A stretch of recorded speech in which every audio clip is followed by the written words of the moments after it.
Mindy taught you that meditative exercise to allow you to get more connected to you. Being a leader, oh, that is something that you must become comfortable with, and that is you. I'll let you in on a secret. My first boss told me during my first performance review with them, I had just come home from the University of Illinois in Urbana-Champaign, where I had gone to school with the Fighting Illini. This was my first job, and I was hit with having to do a performance review. And my boss said to me, Cassandra, I want you to first do your record or your record of yourself. Give it to me. I'll give you feedback. We'll sit down and we'll discuss it. I remember looking at him and saying out loud, don't you know what I do? Why do I need to do that part? And he said, are you serious? And I said, I've never had to do an evaluation of me before. My boss always did an evaluation of me. He said, my little grasshopper. You have now entered the real world. He said, from this day forward, and I don't care who you work with after you work with me, become comfortable with knowing about you. He said, don't let your bosses tell you the good that you do. Also, don't let them tell you the bad that you do. He said, but make certain that you recognize all that you do, whether it's good, whether it's bad, or whether it's downright ugly. You got to know that. So the mastering self, the secret is know you, the good, the bad, and the ugly. Yet couple that with our O, which is others, or as we like to call it, building relationships. How many of you are familiar with the phrase building connections? If you're familiar with this, say, I'm familiar with it. Building connections. You're familiar already with establishing a bond with those that you're working with. Being leaders. One of my mentors is Charles Brooks. I'm sure many of you know Charles Brooks, former district governor for District 30, former trio member. You know, Charles went through the ranks. Charles is the reason why I started the Wrightwood-Ashburn Overcomers Toastmasters Club. And Charles was one of my first mentors when I joined Toastmasters in 1998. And Charles said to me, you're not a leader if you look behind you and there's no one there. He said, leaders are able to have teams. During that time, we were using the word followers. Now we're more comfortable with saying team members, partners. So we want you to have partners, connections. Because of that, I want to do an exercise with you. I would like for you to partner with someone that's sitting next to you so we can have teams of two. Teams of two as much as possible. Get with teams of two. Get with someone that you're sitting next to, in front of, behind of. And once you establish your connection, I'll give you your next step.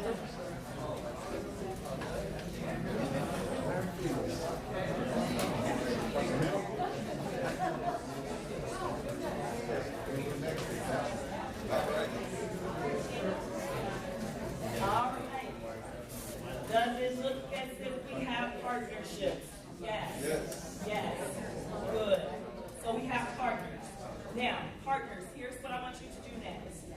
I would like for you to determine who will be partner A and who will be partner B. Just simply amongst yourselves, who will be partner A, who's going to be partner B. All right, looks as if we have that done. Partner A's, please raise your hand. All right, all of my partner A's, I want you to take a moment. I want you to think about someone from your life, whether it's currently or from the past, who you would say was a leader that impacted you in a positive way. You have that image in your mind of who that individual is? Okay, great. Partner B, here's what I want you to do. Your partner is going to share with you the story of that individual. Now, I said story, but recognize we only have 2 minutes. So partner A, share as much as you can within a 2-minute time limit.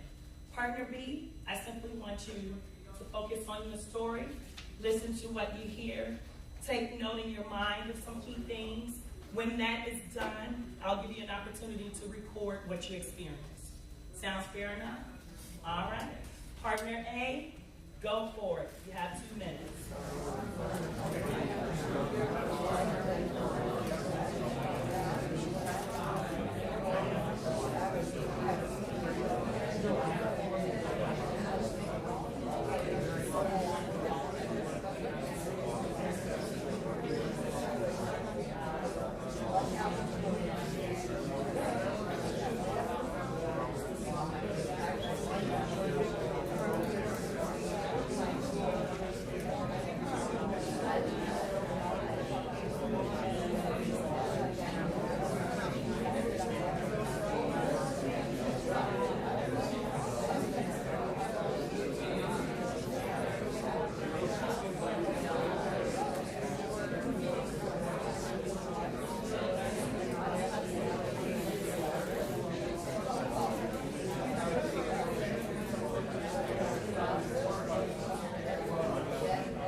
Thank you, partners. Thank you so much for taking the time.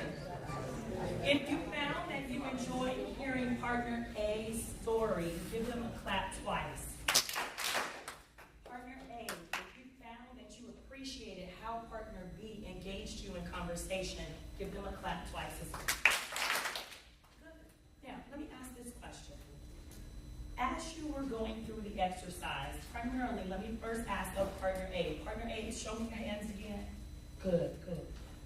Partner A, give me feedback on how this exercise was for you. Well, I think it was, because I was just sharing that, it made me reflect back on a leader that I've known that I did not realize the impact that she made until much later that she made on my life. And the phrase, she was from Tanzania, so she had an African phrase that she would always say, sometimes you have to swallow your vomit. And I'm like, whoa, what does that mean? But it's about sometimes we have to acknowledge that we made mistakes and swallow that and take that back. So, and then it helps you to grow and be better in the future. But I didn't get it when she said it, but I truly got it now. And so a lot of times I've learned to swallow my vomit. I was able to share that with her. It was like, she looked at me strangely, just like everybody else did. It's like, you have to do what? It'll resonate later. You're like, okay. Yeah, I think because it was almost like castor oil, we could taste it. Yeah. Yeah. You said it, yeah.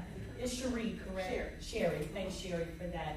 And thank you, Sherry, for your honesty, for saying, I didn't get it when she said it. It took me years later to understand it and to appreciate it. Now, how was it for you in hearing that? For me, I thought it was an excellent experience when she realized that she didn't get it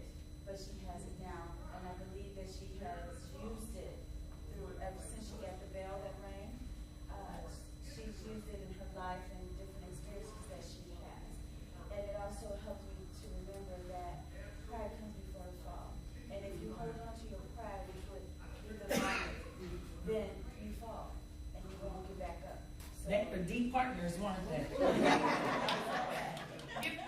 Give everyone your first name. I'm Angela. Angela, thank you, Angela, for sharing that and for being able to take all of what Sherry said. You took it all in, and you came up with your own perception of that. And what you left us all with is about the pride.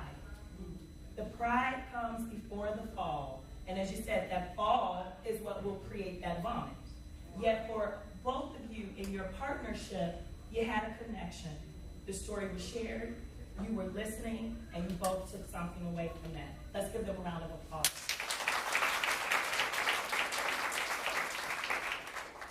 How many partner A's truly felt as if your partner B was actively listening to you? Awesome. Give me your first name because your hand went up immediately. Robbie. Robbie? Robbie, yes. Robbie, R-A-B-I? Yes. Good. Robbie, who was your partner? Oh, Gina. Gina? Good. Why, Robbie? Your hand went up immediately. Well, one of the things is, of course, that we all like to express, and I think especially something so important as what you just asked us to do was to make such a big impact on you. And very often, because I've experienced that, and we are not good at expressing and all that, but it right away makes a difference if you have a good listener, somebody who connects with you. So maybe she's trained, or it's just a natural part of her, but I felt that I was being heard, and I was actually able to go deep down inside and share better, as opposed to come across somebody and just talking, and I think they're not connecting. So I think something about the listener's spirit or whatever made me feel that I was able to actually go and express it clearly, I think that was what made me feel that she was very perceptive. And I love what you said. You were able to go deep down inside to pull out the information that you wanted to share with her. You gotta give her a high five for that. There you go. There you go. Not every partner is fully and actively engaged in the listening process. See, everyone, what we want you to recognize when it comes to the O, when it comes to others, when it comes to building relationships, make certain that you are actively listening. That's your call to action.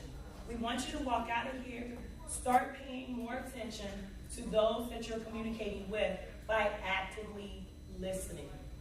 Don't be distracted by everything else that's going on, like we have been all day in this session. We're going to get the next group next door. You've been able to focus on us. Give us your attention. Continue to do that. So as Robbie pointed out, those that you're connecting with, they'll be able to go a little deeper inside, pull out what you must share, and they'll put that on the table with you. Yet, don't forget, there's one more building block that we want to introduce you to. We've already told you about the first building block, which was the S of self, mastering self. The O we gave you as others, which we want you to remember, that's building relationships with others.